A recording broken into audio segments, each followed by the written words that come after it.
இப்போ 9வது பயிற்சியின் நுண்ணறிவு பயிற்சியில 10வது 2ஆம் பக்கத்தில் உள்ள 10வது வினாவுக்கு விடை காணும் விளக்கங்கள் கற்பிக்கின்றேன் கேளுங்கள்.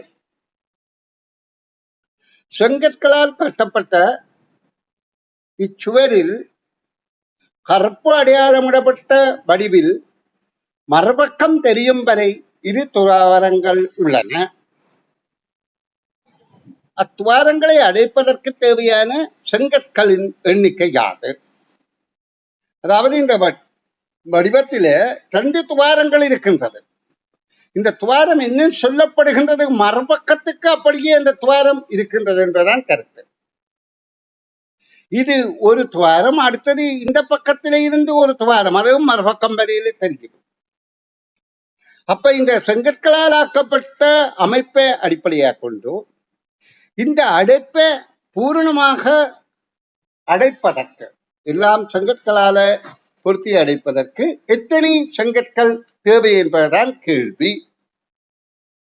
அப்ப நாங்க இதுல உள்ள மேல் அமைப்பை பொறுத்து, அதனுடைய வடிவமைப்பை கொடுத்து அதுக்கு எத்தனை செங்கல் தேவை என கணக்கிடுவோம். இப்ப நாங்க முதல் சிறிய துவாரத்தை பார்த்தால் இங்கே 2 செங்கற்கள் வீதம். எத்தனை வரி இருக்குது, எத்தனை வரிசையில இருக்குன்னு பார்ப்போம். 1 2 3 4 5 6 7.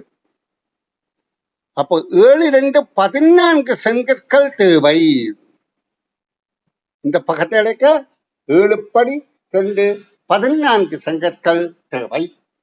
இனி அகலப்பாங்காக உள்ளதை பார்த்தால் இதிலே 1 2 3 4 படி 1 2 3 இருக்கின்றது.